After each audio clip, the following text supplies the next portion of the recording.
അസ്സലാമു അലൈക്കും വറഹ്മത്തുള്ളാഹി വബറകാതുഹു. തിരുവനന്തപുരത്ത് തലസ്ഥാന നഗരിയിൽ സ്വന്തം മാതാവിനെ മകൻ വധിക്കുവാൻ ശ്രമിക്കുകയാണ്. പ്രണയിച്ചവൾ പ്രണയം നിരസിച്ചപ്പോൾ കാമുകിയെ കൊന്ന് പെട്രോൾ ഒഴിച്ച് തീകൊളുത്ത് ആത്മഹത്യ ചെയ്യുന്ന യുവാക്കൾ, എങ്ങനെയും പണം സമ്പാദിക്കാനുള്ള ത്വരയോടുകൂടെ കവർച്ചകളിലും കുറ്റകൃത്യങ്ങളിലും വ്യാപൃതരാവുന്ന ചെറുപ്പക്കാർ, ഇങ്ങനെ നമ്മുടെ നാടുകളിൽ നിന്ന് നിരന്തരം കേട്ടുകൊണ്ടിരിക്കുന്ന വാർത്തകൾ തിന്മകളുടെ ആധിക്യവും ധാർമ്മിക ബോധത്തിന്റെ കുറവും നമ്മുടെ സമൂഹത്തിൽ എന്തൊക്കെ സൃഷ്ടിച്ചുകൊണ്ടിരിക്കുന്നു എന്ന് ചിന്തിക്കാൻ പറ്റിയ നല്ല അവസരമാണ്. കേവലം ഒറ്റപ്പെട്ട സംഭവങ്ങളായി ലോകം കണ്ടിരുന്ന, വീക്ഷിച്ചിരുന്ന, ഇന്നലെ വരെ വളരെ അകലെ നിന്ന് നമ്മൾ കേൾക്കുകയും അതുപോലെ തന്നെ പലപ്പോഴും അനുഭവം പങ്കുവെക്കുകയും ചെയ്തിരുന്ന സംഭവങ്ങൾ നമ്മുടെ അയലത്തേക്കും നമ്മുടെ ഗ്രാമങ്ങളിലേക്കും നമ്മുടെ കുടുംബങ്ങളിലേക്കുമൊക്കെ കടന്നു വന്നുകൊണ്ടിരിക്കുന്നു. പുറത്തുവരുന്ന കണക്കുകളൊന്നും ഒരിക്കലും ശുഭകരമല്ല. കാരണം കഴിഞ്ഞ ദിവസമാണ് കേരളത്തിലെ പ്രധാനപ്പെട്ട പത്രങ്ങളിൽ വന്ന ഒരു റിപ്പോർട്ട്. 2016 പിന്നിട്ടപ്പോഴേക്കും ഒരു വർഷം കൊണ്ട് നമ്മുടെ സംസ്ഥാനത്തുണ്ടായ സ്ത്രീ പീഡന കേസുകളുടെ വർധനവ് ചെറുതല്ല. 12,000-ലേറെ സ്ത്രീ പീഡന കേസുകൾ, 1400-ഓളം വരുന്ന ബലാത്സംഗ കേസുകൾ. മലപ്പുറവും തിരുവനന്തപുരം അടക്കമുള്ള ജില്ലകളെല്ലാം ആ വിഷയത്തിൽ മുന്നേറുന്നു എന്ന വാർത്തകൾ നമ്മെ വളരെ ചിന്തിപ്പിക്കേണ്ട കാര്യമാണ്. അതിലേറെ വല്ലാത്ത ഒരു ദയനീയമായ സാഹചര്യം നമ്മുടെ കൂട്ടുകാർക്കിടയിൽ ഗവൺമെന്റ് വിമുക്തി എന്ന് പറയുന്ന ഒരു പദ്ധതിയുമായി മുന്നോട്ട് വന്നിരിക്കുന്നു. കുട്ടികളിലെ ലഹരി ഉപയോഗങ്ങളിലേക്കുള്ള കടന്നുവരവ് തടയാനുള്ള ബോധവൽക്കരണമാണത്.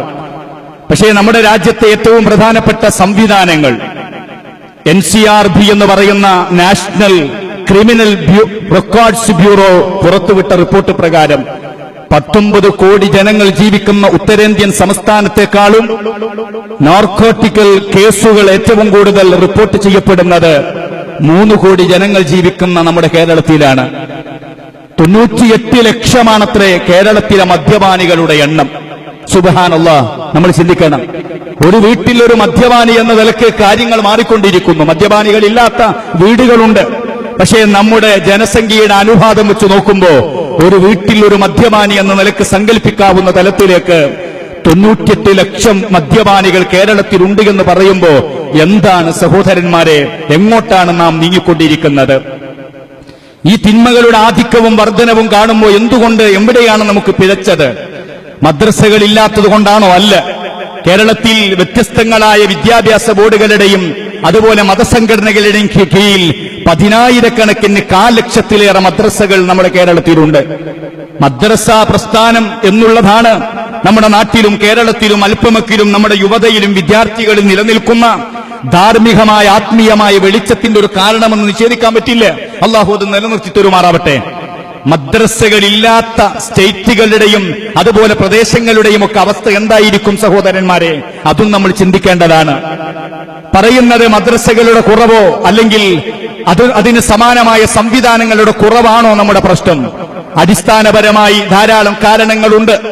തിന്മകളിലേക്ക്, അധാർമിക പ്രവർത്തനങ്ങളിലേക്ക്, അതുപോലെ ഇസ്ലാം, വിശുദ്ധ ഖുർആൻ, ഇതര മതവിശ്വാസങ്ങൾ, ലോകത്ത് പൂർവീകർ അല്ലെങ്കിൽ ബുദ്ധിയുള്ള ചിന്തിക്കുന്ന ഏത് മനുഷ്യന്മാരും അരുധായ്മകളായി, അധർമ്മമായി, പാടില്ലാത്തതായി, വൻകുറ്റങ്ങളായി, അല്ലെങ്കിൽ മനുഷ്യരാവുന്ന ബുദ്ധിയുള്ള മനുഷ്യർക്ക് ഉൾക്കൊള്ളാനാത്ത തിന്മകളായി കണ്ടുപോരുന്ന, അകറ്റി നിർത്തിയിരുന്ന പലതും മാന്യതയുടെ പരിവേഷം കെട്ടിക്കൊണ്ട് നമ്മുടെ മുന്നിലേക്ക് കടന്നു വരുന്നതിന്റെ കാരണം എന്താണ്?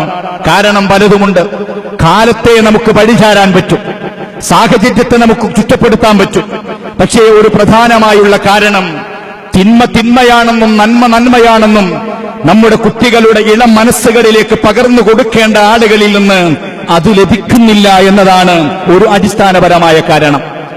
അല്ല, മദ്രസകളിൽ നിന്ന് ധർമ്മത്തിന്റെ മഹത്വം പഠിച്ചു വരുന്ന, സത്യസന്ധതയുടെ പ്രാധാന്യം പഠിച്ചു വരുന്ന, മദ്യപാനത്തിന്റെ കുറ്റകൃത്യത്തിന്റെ വലുപ്പം പഠിച്ചു വരുന്ന, വ്യഭിചാരമെന്ന് പറയുന്ന മനുഷ്യർക്ക് ഭൗതികവും ആത്മീയവുമായ ദുരന്തങ്ങൾ സമ്മാനിക്കുന്ന അരുധായ്മകളുടെ അതിന്റെ മോശമായ ചെയ്തികൾ ഗുരുവര്യന്മാരിൽ നിന്ന് പാഠം ഉൾക്കൊണ്ട് വീട്ടിലേക്ക് കടന്നു വരുന്ന, മറ്റു ഇടങ്ങളിലേക്ക് കടന്നു പോകുന്ന നമ്മുടെ കുട്ടികൾക്ക് ആ ലഭിച്ച ഉപദേശത്തിന്റെ വീര്യം ജീവിതത്തിൽ പകർത്താനുള്ള മാതൃകകൾ നമ്മുടെ വീടുകളിലുണ്ടോ?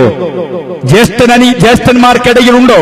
മുതിർന്നവർക്കിടയിലുണ്ടോ എന്ന ചോദ്യം വളരെ പ്രസക്തമാണ്.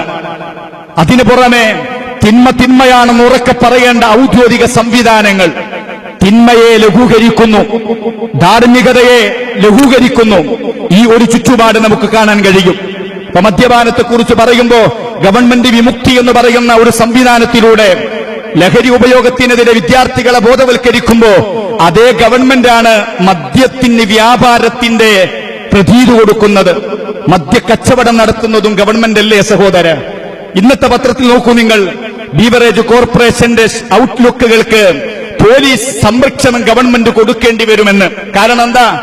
തിരുവനന്തപുരം, കോഴിക്കോട്, മലപ്പുറം പ്രദേശം ജില്ലകളിലൊക്കെ കോടതിയുടെ നിയമപ്രകാരം സ്റ്റേറ്റ് ഹൈവേയുടെ പരിസരത്തു നിന്നും നാഷണൽ ഹൈവേയുടെ പരിസരത്തു നിന്നും ഔട്ട്ലുക്കുകളും മദ്യഷാപ്പുകളും ഗ്രാമങ്ങളിലേക്ക് മാറുമ്പോ, മറ്റു പ്രദേശങ്ങളിലേക്ക് മാറുമ്പോ അവിടെ പ്രക്ഷോഭങ്ങൾ വളർന്നു വരികയാണ്.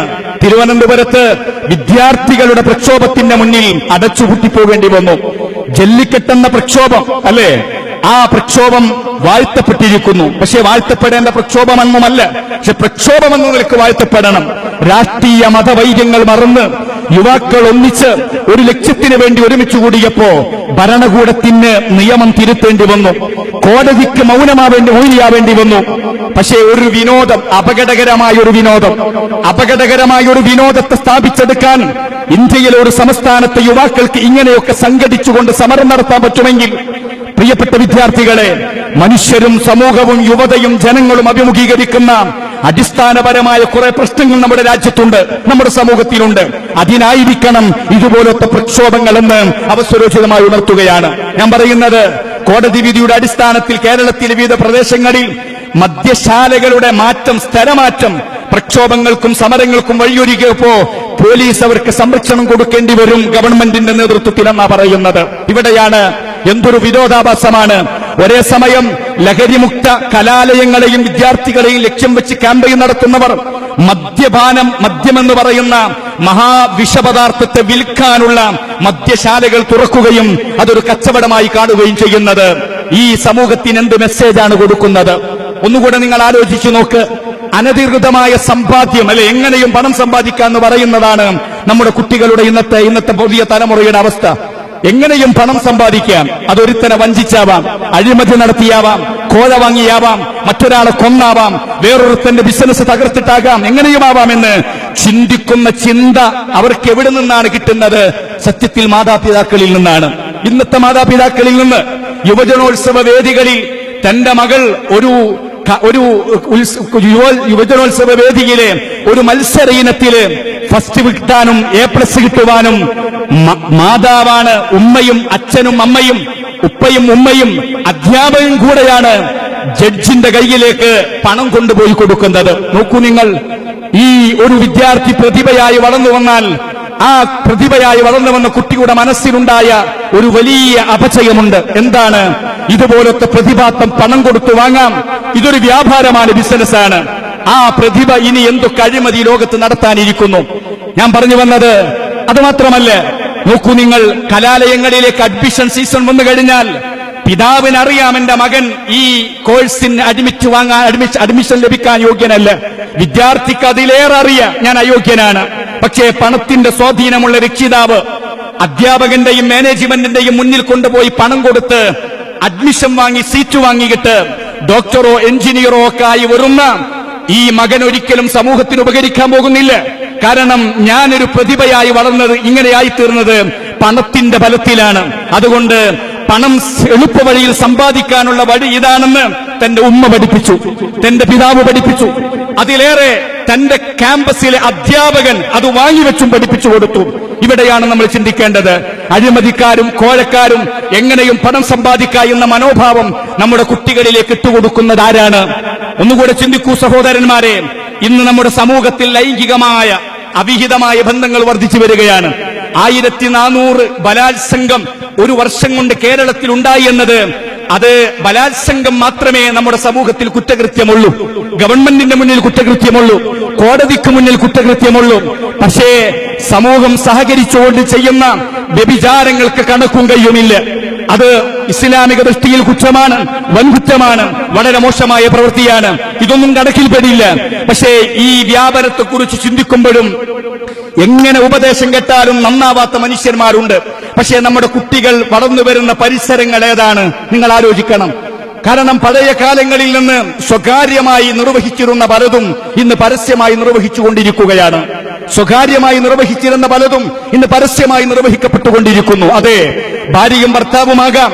തെരുവിലൂടെ യാത്ര ചെയ്യുന്ന യുവതി യുവാക്കന്മാർ വാഹനപ്പുറത്തും അതുപോലെ ബൈക്കിലും കയറി തെരുവിലും നിന്ന് ഞാനും എന്റെ ഭാര്യയും ഭർത്താവുമാണെന്ന മനോഭാവത്തോടുകൂടെ കാട്ടിക്കൂട്ടുന്ന പ്രവർത്തനങ്ങള് കണ്ട് ചെറുപ്പം മുതലേ വളർന്നു വരുന്ന കുട്ടികളെ എങ്ങനെയാണ് നമുക്ക് സംസ്കരിക്കാൻ കഴിയുക?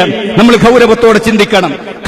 കാമുകനാവട്ടെ, നിയമപരമായി വിവാഹം ചെയ്തവരാവട്ടെ, പഴയ കാലങ്ങളിൽ സ്വകാര്യമായി നടന്നിരുന്ന പലതും തെരുവുകളിൽ, നഗരങ്ങളിൽ, റോഡുകളിൽ, അതുപോലത്തെ പാർക്കുകളിൽ വെച്ച് മുതിർന്ന ആളുകൾ ചെയ്തുകൊണ്ടിരിക്കുമ്പോ അത് കണ്ട് വളർന്നു വരുന്ന കുട്ടികളുടെ മനസ്സിന് കൊടുക്കുന്ന മെസ്സേജ് എന്താണ്? നമ്മൾ ഗൗരവത്തോടെ ചിന്തിക്കണം. ഇവിടെയാണ് വിശുദ്ധ ഇസ്ലാം, അള്ളാഹുവിന്റെ വിശുദ്ധ ഖുർആൻ പറയുന്നുണ്ട്. തിന്മയുടെ ആധിക്യത്തെക്കുറിച്ച് പറയുന്നുണ്ട്. ഖുർആൻ പറയുന്നു, ഖുല്ലാ യസ്തവിൽ ഖബീസു വത്തയ്യിബു വലൗ അഅജബക കസ്റത്തുൽ ഖബീസി ഫത്തഖുല്ലാഹ യാ ഉലിൽ അൽബാബ് ലഅല്ലകും തുഫ്ലിഹൂൻ. പ്രവാചകരെ സമൂഹത്തോട് പറയുക, നന്മയും തിന്മയും സമമല്ല, അത് വളരെ അന്തരമുണ്ട്. ആകാശവും ഭൂമിയും തമ്മിലുള്ള അന്തരമുണ്ടെന്നാണ് ഖുർആൻ പറയുന്നത്. അങ്ങനെയാണ് വ്യാഖ്യാനിക്കണം. നമുക്ക് ഒരിക്കലും സമമല്ല. ഇന്ന് നന്മയും തിന്മയും സമമായി ചിത്രീകരിക്കപ്പെടുന്നു.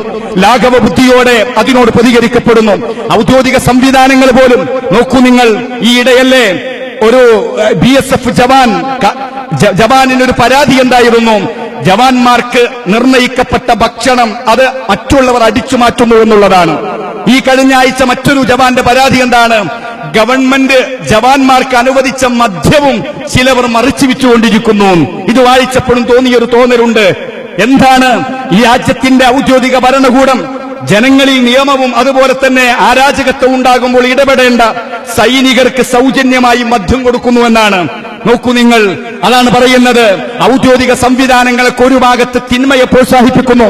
തിന്മ ചെയ്യാനുള്ള ഔദ്യോഗിക അംഗീകാരം കൊടുക്കുമ്പോ തിന്മയെക്കുറിച്ച് സംസാരിക്കുന്നതിൽ എന്തർത്ഥമുണ്ട്? നന്മയെക്കുറിച്ച് പ്രസംഗിക്കുന്നതിൽ എന്തർത്ഥമുണ്ട്? ബോധവൽക്കരിക്കുന്നതിൽ എന്തർത്ഥമുണ്ട്? ഇവിടെയാണ് മഹാനായ വിശുദ്ധ ഖുർആൻ പറയുന്നത്, വലൗ അഅജബക കസ്റത്തുൽ ഖബീസ്, തിന്മകളുടെ ആധിക്യം നിങ്ങൾ അത്ഭുതപ്പെടുത്തുന്നുണ്ടെങ്കിൽ ഫത്തഖുല്ലാഹ യാ ഉലിൽ അൽബാബി ലഅല്ലകും തുഫ്ലിഹൂൻ. അല്ലാഹുവിനെ പേടിച്ച് സൂക്ഷിച്ച് ജീവിതത്തിന്റെ ഭാവിയെക്കുറിച്ച് ഓർത്ത് ബുദ്ധിയുള്ള മനുഷ്യന്മാർ മുന്നോട്ട് പോകണം വിജയിക്കാൻ വേണ്ടി എന്നാണ് ഖുർആനിന്റെ ഉപദേശം. ഇവിടെ ഒരു കാര്യം കൂടെ പറയേണ്ടതുണ്ട്. അല്ലാഹുവിന്റെ ഹബീബ് പറയുന്നു സഹാബത്തിനോട്, കൈഫ അൻതും ഇദാ തഗാ നിസാഉകും വഫസക ശുബ്ബാനുകും വതറക്തും ജിഹാദകും. നിങ്ങളുടെ സഹോദരിമാർ വഴിപിഴച്ചാൽ, യുവാക്കൾ തമ്മാടികളായി മാറിയാൽ, മനുഷ്യന്മാർ ഇടപെടേണ്ട അനിവാര്യ വിഷയങ്ങളിൽ ഇടപെടാതെ അതിൽ നിന്ന് മാറി നിൽക്കുകയും ചെയ്താൽ നിങ്ങളുടെ സാഹചര്യം എന്തായിരിക്കും? അള്ളാഹുവിന്റെ പ്രവാചകർ പറഞ്ഞു. അപ്പോൾ സഹാബത്ത് പറഞ്ഞു, അത് സംഭവിക്കുമോ ലോകത്ത്? സ്ത്രീകൾ വഴിപിഴക്കുമോ നബിയെ? യുവാക്കൾ തമ്മാടികളാകുമോ നബിയെ? അള്ളാഹ് സമയത്ത് അള്ളാഹുവിന്റെ പ്രവാചകര് പറഞ്ഞു, അതിനേക്കാളും വലുത് സംഭവിക്കാനുണ്ട്. അതെന്താണ്? ഇദാ ലം തഅ്മുറൂ ബിൽ മഅറൂഫി വഇദാ നഹൈതും അനിൽ മുൻകരി. നന്മ നിങ്ങൾ കൽപ്പിക്കാതിരുന്നാൽ, തിന്മ വിരോധിക്കാതിരുന്നാൽ, അങ്ങനത്തെ ഒരു സാഹചര്യം വരാനുണ്ട് ലോകത്ത്. സ്വന്തം മക്കളോട് പോലും ആത്മാർത്ഥമായി നന്മയെക്കുറിച്ച് കൽപ്പിക്കാൻ ധൈര്യമില്ല വാപ്പാക്കും ഉമ്മാക്കും. ശിഷ്യന്മാരോട് കൽപ്പിക്കാൻ ധൈര്യമില്ല. അനിയന്മാരോട് പറയാൻ ജ്യേഷ്ഠന്മാർക്ക് ധൈര്യമില്ല. അതുപോലെ തന്നെ രോഗിയോട് നന്മയെക്കുറിച്ച് പറയാൻ ഡോക്ടർമാർ മുതിരുന്നില്ല. നിയമപാലകർക്ക് കഴിയുന്നില്ല. ലോകത്തെ സ്വാധീനമുള്ള മനുഷ്യന്മാർക്കൊന്നും സാധിക്കുന്നില്ല. അതെ, നന്മ കൽപ്പിക്കാതിരിക്കുകയും തിന്മ കണ്ടാൽ മൗനിയായിരുന്നു കൊണ്ട് ആ തിന്മ പടർന്നു പിടിക്കോളം കാത്തിരിക്കുകയും ചെയ്യുന്ന സാഹചര്യം ലോകത്ത് വന്നാൽ, വീണ്ടും അള്ളാഹുവിന്റെ ഹബീബ് പറഞ്ഞു, അതിനേക്കാളും വലിയൊരു സാഹചര്യം വരാനുണ്ട്. അതെന്താണ്? നന്മ തിന്മയായും തിന്മ നന്മയായും കാണുന്ന ഒരു കാലഘട്ടം വന്നാൽ അതിനേക്കാളും വലിയൊരു സാഹചര്യം ലോകത്ത് വരാനുണ്ട്. നന്മ നിരോധിക്കുകയും തിന്മ കൽപ്പിക്കുകയും ചെയ്യുന്ന ഒരു കാലഘട്ടം വന്നാൽ, അങ്ങനത്തെ ഒരു കാലഘട്ടത്തിലല്ലേ നമ്മൾ ജീവിക്കുന്നത് സഹോദരന്മാരെ? അതുകൊണ്ട് ലോകത്ത് ഏത് തിന്മയിലേക്കും അപജയം സംഭവിച്ചു പോയ ആളുകളെ വഴി നടത്താനുള്ള മാർഗമെന്താണ്? സൗമ്യമായ ഉപദേശമാണ്, സൗമ്യമായ കൽപ്പനകളാണ്, അതുപോലെ തന്നെ ആത്മാർത്ഥമായ ഇടപെടലുകളാണ്. മഹാനായ അമീറുൽ മുഅ്മിനീൻ ഉമർ ഇബ്നുൽ ഖത്താബ് റളിയല്ലാഹു അൻഹു തന്റെ ഖലീഫയായിരിക്കെ തന്റെ സദസ്സിൽ എന്നും കാണുന്ന ഒരാളെ കാണാതെയായപ്പോൾ അന്വേഷിച്ചു. എവിടെ പോയി? ഷാമുകാരനായ ചെറുപ്പക്കാരൻ. സ്വഹാബത്ത് മുഴുവനും അനുയായികൾ മുഴുവനും പറഞ്ഞു, കുടിച്ച് മതിച്ച് നടക്കുകയാണ് അമീറുൽ മുഅ്മിനീൻ. അത് കേട്ടപ്പോൾ ഉമർ ഇബ്നുൽ ഖത്താബ് റളിയല്ലാഹു അൻഹുവിന് സഹിക്കാൻ കഴിഞ്ഞില്ല. കുടിച്ചതിൽ സഹിക്കാൻ കഴിഞ്ഞില്ല എന്നല്ല പറഞ്ഞത്, അവരുടെ ആ ശൈലി തീരെ പറ്റിയില്ല. അദ്ദേഹത്തോട് പറഞ്ഞിട്ടെന്താ കാര്യമെന്നാണ് അണികൾ ചോദിച്ചത്. അപ്പോഴാണ് തന്റെ എഴുത്തുകാരനായ കാത്തിബിനോട്, ക്ലർക്കിനോട് പറഞ്ഞത്, ഒരു കത്തെഴുതുക. മിൻ ഉമറ ഇലാ ഫുലാനിൻ സലാമുൻ അലൈക. അമീറുൽ മുഅ്മിനീൻ ആ മനുഷ്യന് കത്തെഴുതുകയാണ്. കത്തെഴുതിയിട്ട് എന്താണ് ആ കത്തിലുള്ളത്? കൂടുതലൊന്നുമില്ല. സൂറത്തുൽ ഗാഫിറിലെ ആദ്യ ഭാഗത്ത് ആയത്താണ് അതിലുള്ളത്. ഹാമീം തൻസീലുൽ കിതാബി മിനല്ലാഹിൽ അസീസിൽ അലീം غافر الذنب وقابل التوب شديد العقاب ذي الطول لا إله إلا هو إليه المصير. ഈ ആയത്ത് മാത്രമേ എഴുതിയിട്ടുള്ളൂ. കത്ത് സീല് വെച്ച് അദ്ദേഹത്തിന്റെ കയ്യിലേക്ക് കൊണ്ടുപോയി കൊടുക്കാൻ പറഞ്ഞു. പക്ഷേ കള്ളുകുടിച്ച് നിൽക്കുന്ന സമയത്ത് അദ്ദേഹത്തിന് അത് കൊടുക്കരുത്. അദ്ദേഹം ലഹരിയിൽ നിന്ന് മോചിതനായാൽ കൊടുക്കുക. കയ്യില്ല, കത്ത് കിട്ടിയ എന്നിട്ട് പറഞ്ഞു, അനുയായികളോട് പറഞ്ഞു, നിങ്ങളും നമ്മളും പ്രാർത്ഥിക്കുക, അദ്ദേഹത്തിന് വേണ്ടി പ്രാർത്ഥിക്കുക. അങ്ങനെ അവർ പ്രാർത്ഥിച്ചുകൊണ്ടിരിക്കുന്നു. കത്ത് കയ്യിൽ കിട്ടിയിട്ട് ഈ ആയത്ത് ഇങ്ങനെ ആവർത്തിച്ച് വായിച്ചപ്പോൾ അദ്ദേഹം ഇങ്ങനെ അറിയാതെ പറഞ്ഞുപോയി കരഞ്ഞുകൊണ്ട്, അല്ലാഹു എന്നോട് വാഗ്ദത്തം ചെയ്തിരിക്കുന്നു, അല്ലാഹുവിന്റെ ശിക്ഷയെക്കുറിച്ച് എന്നെ പേടിപ്പിക്കുന്നു എന്ന് പറഞ്ഞ് കരഞ്ഞ് മദ്യപാനത്തിൽ നിന്ന് മോചിതനായി തൗബ ചെയ്ത് തിരിച്ചു വന്നപ്പോൾ ഉമർ ഇബ്നുൽ ഖത്താബ് റളിയല്ലാഹു അൻഹു പറഞ്ഞു, ഹക്കദാ ഫസ്നഉ ഇദാ റഅയ്തും അഹദകും ഇദാ ഖദ് സല്ല. ആർക്കെങ്കിലും എന്തെങ്കിലും ഒരു പിഴവ് സംഭവിച്ചാൽ ഇങ്ങനെയാവട്ടെ നിങ്ങൾ ചെയ്യേണ്ടത്. അദ്ദേഹത്തെ നേരെയാക്കാൻ ആത്മാർത്ഥമായ ശ്രമം വേണം. അള്ളാഹുവിനോട് അദ്ദേഹത്തിന് വേണ്ടി ദുആ ചെയ്യണം. വലാ തകൂനു അഅ്വാനൽ ലിശയാത്തീൻ. പിശാചുക്കൾക്ക് നിങ്ങൾ സഹായിയാവരുത്. ഞാൻ പറയുന്നത് പറയേണ്ടവർ പറയുന്നില്ല. പറയേണ്ട തിന്മകൾ നന്മകളായി ചിലവർ ചിത്രീകരിക്കുന്നു. ഔദ്യോഗിക സംവിധാനങ്ങൾ പോലും ലാഘവ ബുദ്ധിയോടുകൂടെ സമീപിക്കുന്നു. ഇങ്ങനത്തെ സാഹചര്യത്തിൽ നമ്മുടെ നാട്ടിൽ ഇനിയും കേൾക്കാനുള്ളത് ഇതിലേറെ വലിയ വർധനവാണ് തിന്മയുടെ. അതുകൊണ്ട് നന്മയുടെ വർധനവിന് വേണ്ടി, തിന്മയുടെ കുറവുണ്ടാക്കാൻ വേണ്ടി ആത്മാർത്ഥമായ നന്മ കൽപ്പിച്ചും തിന്മ ഉപദേശിച്ചും ജനങ്ങൾക്കിടയിലും സമൂഹത്തിലും കുടുംബത്തിലും ജീവിക്കാൻ അള്ളാഹു നമുക്ക് തൗഫീഖ് നൽകുമാറാവട്ടെ. ആഖിറു ദഅവാനാ അൽഹംദുലില്ലാഹി റബ്ബിൽ ആലമീൻ. അസ്സലാമു അലൈക്കും വറഹ്മത്തുള്ളാഹി വബറകാതുഹു.